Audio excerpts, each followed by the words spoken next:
नमस्कार, मैं GRS news के लिए गिरीश सिकरवाल। आज के इस ब्लॉग में मैं बात करने वाला हूँ एक ऐसे प्रश्न से ब्लॉग की अपनी शुरुआत करूँगा जो आपको ये बताने के लिए पर्याप्त होगा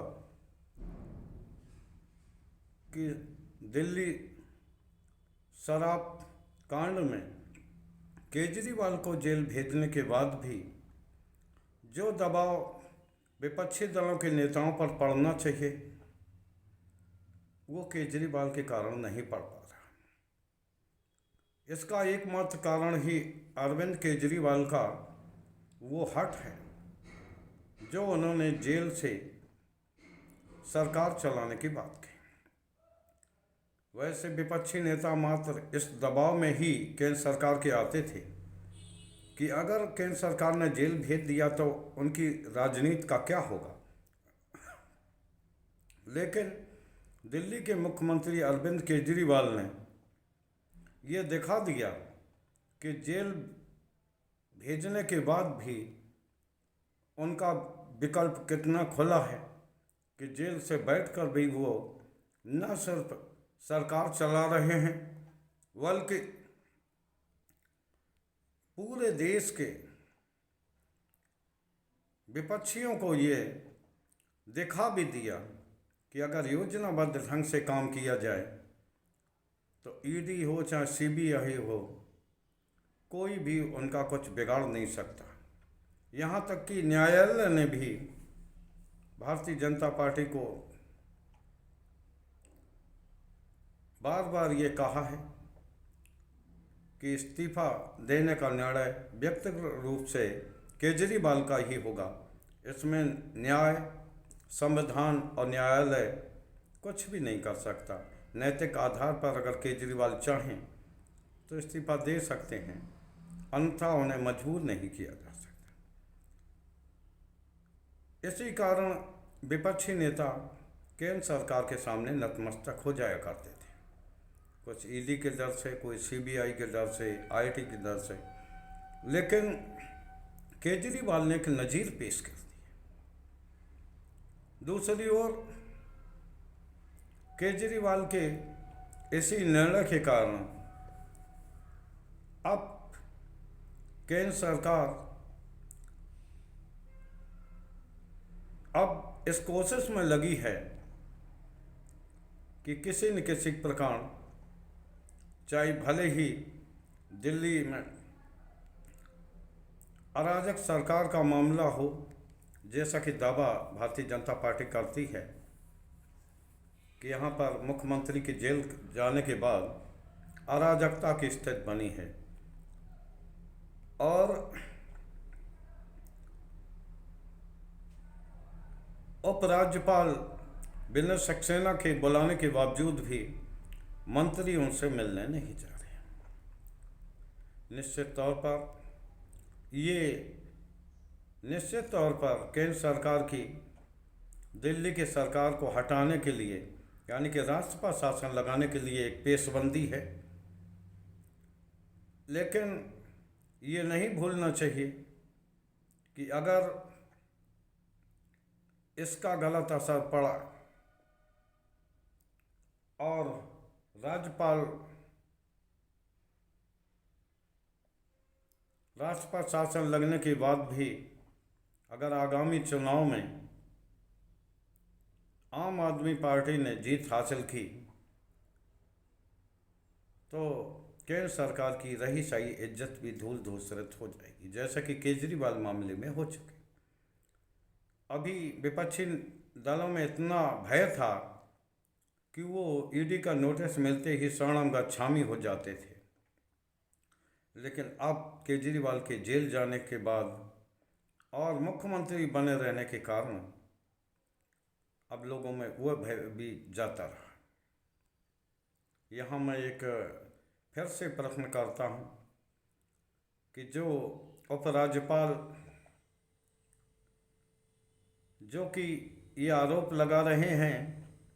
कि दिल्ली की चुनी हुई सरकार अपने दायित्वों में असफल हुई है, उनसे मेरा एक प्रश्न है कि दिल्ली पुलिस तो आपके अंडर में हैं, यानी कि आप केंद्र के प्रतिनिधि के रूप में वहाँ राजकाज देख रहे हैं, तो आप ये बताएंगे कि दिल्ली में जो अराजकता का आलम है, चाहे कानून व्यवस्था के मामले में हो या पूरी दिल्ली को नरक बनाने की स्थिति हो, क्योंकि इस पर सुप्रीम कोर्ट भी एक बार कह चुका है कि अधिकारियों ने पूरे दिल्ली को एक फिल्म के रूप में परिवर्तित कर दिया है। आप लोग जानते हैं कि पुलिस और भूमि की असली मालिक केंद्र सरकार ही है, और एलजी अपने दायित्वों में आने वाले काम को नहीं कर पा रहे हैं, बकौल वो चुनी हुई सरकार के काम में अड़ंगे लगा सकें। शिक्षा के मामले में वो आतिशी से पूछताछ करेंगे, सौरभ भारद्वाज से पूछताछ करेंगे, और अन्य मंत्रियों से पूछताछ करेंगे, लेकिन ये कभी नहीं पता लगता कि कभी उन्होंने इस बात के लिए पूछा हो कि आखिर अनियोजित दिल्ली किसके इशारे पर हो रही है। जो विकास, तथाकथित विकास होता जा रहा है, सकरी सकरी गलियों में बहुखंडी भवन बनाए जा रहे हैं, दिल्ली के आम लोगों को चलने के लिए फुटपाथ नहीं बचे हैं, पूरे फुटपाथों में दिल्ली पुलिस ने कब्जा करा रखा है, तो आखिर इसके लिए किसे जिम्मेदार माना जाए। केंद्र सरकार के प्रतिनिधि होने के नाते, राष्ट्रपति के प्रतिनिधि होने के नाते, राज्यपाल या उपराज्यपाल ये जानकारी कर सकते हैं, मुख्यमंत्री से सामंजस्य बिठाकर अपनी राय दे सकते हैं, लेकिन वो ये नहीं कर सकते कि चुनी हुई सरकारों के काम में बेवजह अड़ंगेबाजी की जाए और राजनीतिक उद्देश्य के अपना एजेंडा लागू कराने का प्रयास किया जाए। कौन नहीं जानता है कि जो केजरीवाल की उपज हुई है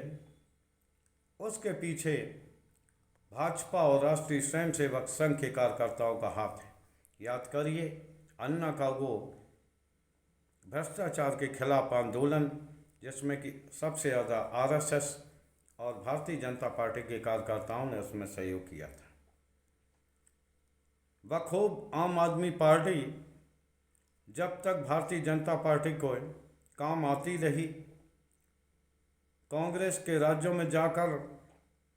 उसे कमज़ोर करती रही, तब तक यही आम आदमी पार्टी न सिर्फ बी टीम के रूप में चर्चित रही भाजपा के, बल्कि मोदी के नाक का बाल भी बनी रही। लेकिन जैसे ही उसने गुजरात में 13% मत पाए और दिल्ली में लगातार वो चुनाव दर चुनाव जीतते गए, यहाँ तक कि एमसीडी पर भी उन्होंने कब्जा कर लिया। 15 साल की भारतीय जनता पार्टी के प्रशासन को हटाकर तब उनके मन में ये भय हुआ। अन्य विपक्षी नेता इतने तल्खी से बयान नहीं देते, लेकिन केजरीवाल और उनकी पार्टी जिस तल्खी के कारण तल्खी से प्रधानमंत्री मोदी पर वार करती है, उसने संभवतः मोदी सरकार को आम आदमी पार्टी के खिलाफ खड़ा कर दिया। यहाँ ये प्रश्न उठता है कि गृह मंत्रालय को एक पत्र लिखकर कि दिल्ली के मंत्री उनकी बात नहीं सुनते, उनके बुलाने पर उनके साथ बैठक के लिए नहीं आते, ये दर्शाता है कि उपराज्यपाल दिल्ली विनय सक्सेना निश्चित तौर पर केंद्र सरकार की उस योजना की तरफ बढ़ते जा रहे हैं कि जिससे एन कैन प्रकारेण आम आदमी की पार्टी की चुनी हुई सरकार को गिराया जा सके और दिल्ली पर राष्ट्र पर शासन थोपा जा सके। खैर, ये देखने की बात होगी कि आगे ऊँट किस करवट बैठेगा, लेकिन जिस प्रकार से भारतीय जनता पार्टी दिल्ली में सड़कों पर उतरकर आम आदमी पार्टी के भ्रष्टाचार की बात करती है,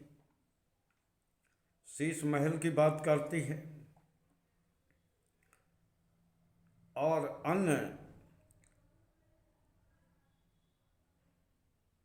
के प्रति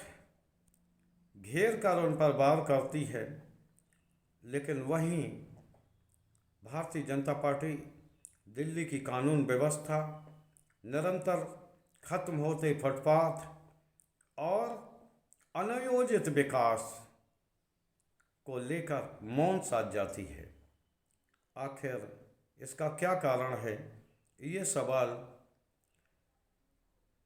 आप सभी लोगों के लिए हम छोड़ते हैं।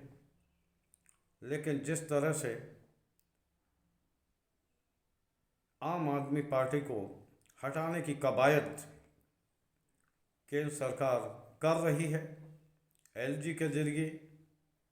या माननीय महामहिम राष्ट्रपति के जरिए, वो कहीं बूमरैंग बनकर ही भाजपा पर भारी न पड़ जाए,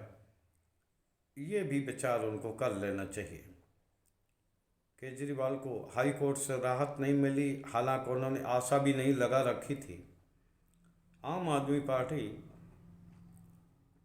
इस हाई कोर्ट के निर्णय के खिलाफ, जिसमें कि उनको ईडी की भूमिका को सही बताया गया और केजरीवाल को दोषी बताया गया, के खिलाफ माननीय उच्चतम न्यायालय में गई है। क्या होगा, हम सभी लोगों को इसका इंतज़ार करना होगा। आप लोगों को यह नहीं भूलना चाहिए कि शराब कांड में फंसे संजय सिंह को भी हाई कोर्ट ने कोई राहत नहीं दी थी और संभवतः केजरीवाल इसके लिए तैयार थे, पूरी आम आदमी पार्टी तैयार थी और उन्होंने देर न करते हुए माननीय उच्चतम न्यायालय की शरण ली है। अब देखना यह होगा कि आम आदमी पार्टी को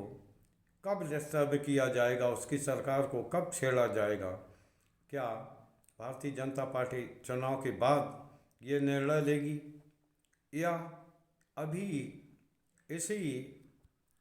चुनाव बीच में ही दिल्ली की सरकार को गिराया जाएगा, राष्ट्र पर शासन लगाया जाएगा। आज के ब्लॉग में बस इतना ही। जय हिंद, जय भारत।